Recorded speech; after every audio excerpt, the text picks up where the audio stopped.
Well, to start, I'm really, just an ordinary guy, and the story I'm about to tell you, well, everything in it is very true. I'm really not even creative enough to make something like this up. No, it's just way too absolutely crazy.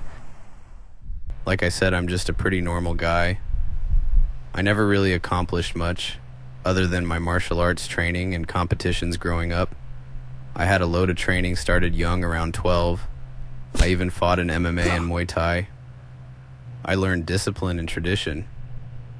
But I also grew up with a wild streak and was no stranger to parties or even some recreational drug use at times, but I always stayed clear of law enforcement and eventually just got a crummy job and lived a normal life. I delivered pizza on the beach and was good to people. I'm friendly and keep myself and friends around town, and I think things started to really go wrong after I started dabbling.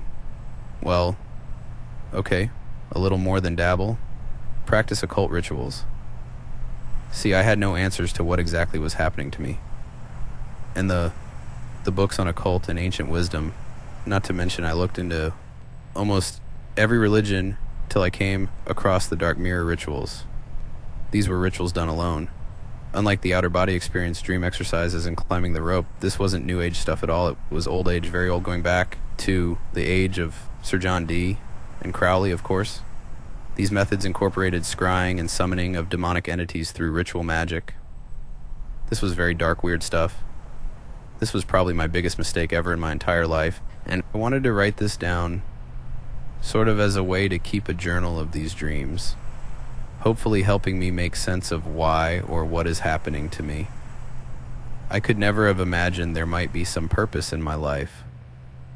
The dream started back when I was fairly young, around 6 years old. I started having very graphic dreams first, and what I remember the strongest is this terrifying experience where 3 spiritual entities came into my room to find me at night.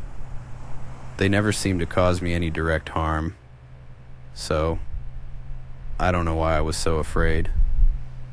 I guess any kid that age would be afraid, especially one with my type of dreams. As I grew up, the nightmares periodically would show up in my life. It would always seem to correspond with major events of my life. The older I got, the stranger it started to become, like the dreams took on a life of their own. Or so I thought. No, what I've come to realize, this isn't dreaming. I'm actually living another life in my dreams. And when I'm awake, I'm here in what we call the real world. Yet everyone in dream life, as I now call it, believe it's real too. See, can dreams be considered a real experience? Aren't dreams just untamed visions? Things like you in front of your high school class naked, yet you're 35 years old. Well, I do have dreams like that, but that's not what I'm here to talk about. No, these dreams are more like a television series that I have no control over, airing whenever they decide to air within my dreams, so to speak. These dreams are my other life.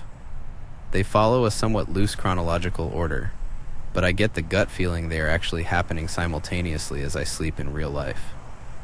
There are always gaps in what has happened, as if when I'm awake in this life, I am completely unaware of my dream life, and when I'm asleep in my real life, well, you get the picture. The only time I go there is when I fall asleep in real life. But ever since these dreams started, I'm beginning to question what real life even is. Some of the first dreams I can remember take me back to when I was a young teenager, around 13 years old or so. Of course, it's a little foggy because, like in real life, Memories fade over the years. It's just part of getting older. Some things like aging are also happening along the same time frame in both lives. Seems that old saying, the more things change, the more they stay the same, has some perverted symbolic meaning in my life, because while some buildings and landmarks are the same in dream life, entire towns may have been wiped off the map by war or never even existed at all there. It can get to be, well, a little hard to keep one's sanity.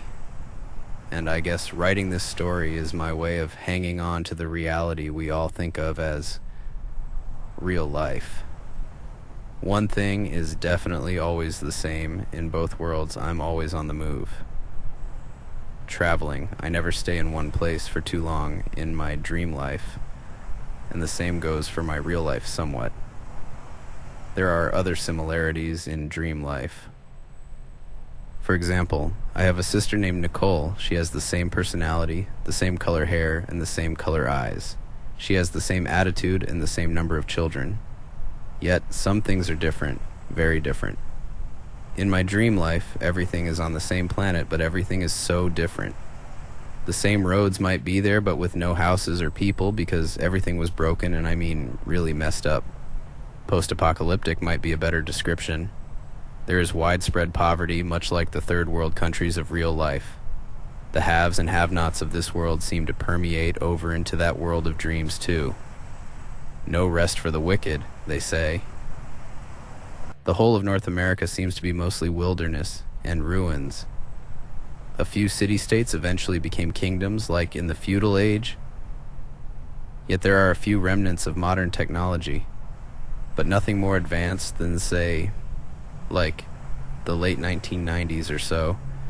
Really, it's kind of like a doomsday prepper's dream come true. However, when I'm there, it's not fun. Not really, not ever. Some places have many of the same faces as in real life, but eventually it's become harder and harder to find a familiar one.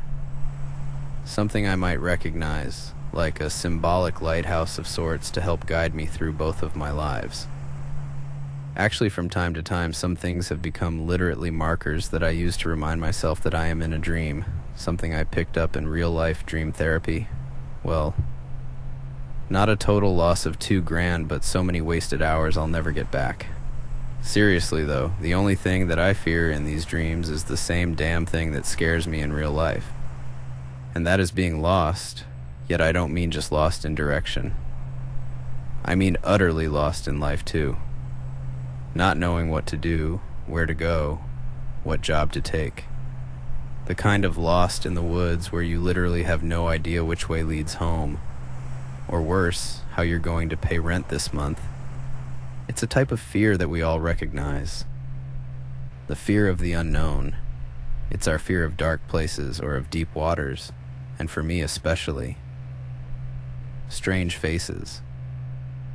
The psychologists of the last century have told us that our dreams are simply the subconscious devoid of the waking mind, or the rational thought that creates our ego.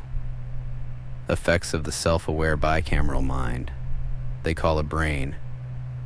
Yet from my experiences, I know that dreams are much, much more than that. Just staring into the abyss. It calls back to us. It wants us to know. And everyone knows the old saying, if you die in your dreams, then you die. In real life as well. And me, I'm just trying to survive.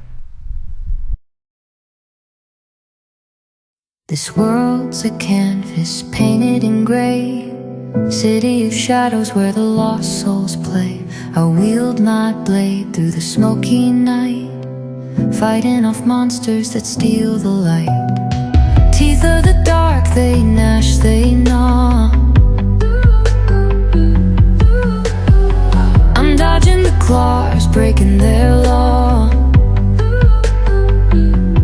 Buildings crumble like whispers in the breeze, but I keep moving through the haunted trees. Dream warrior in a second sky, facing fear with fire in my eye.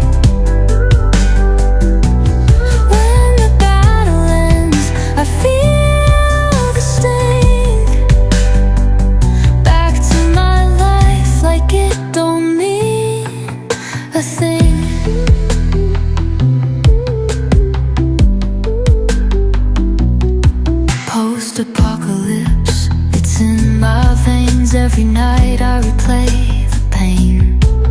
The morning breaks and the truth remains, stuck in this life with its quiet chains. At the desk I daydream death and hope, balancing nightmares on a tightrope.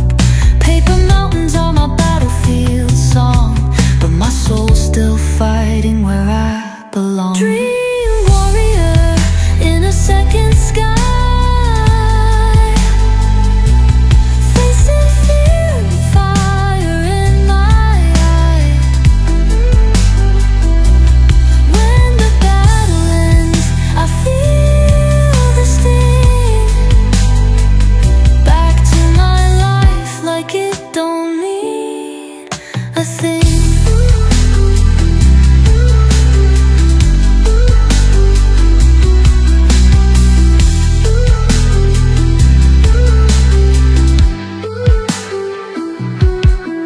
At the desk I daydream death and hope, balancing nightmares on a tightrope. Paper mountains are my battlefield song, but my soul's still fighting where I belong.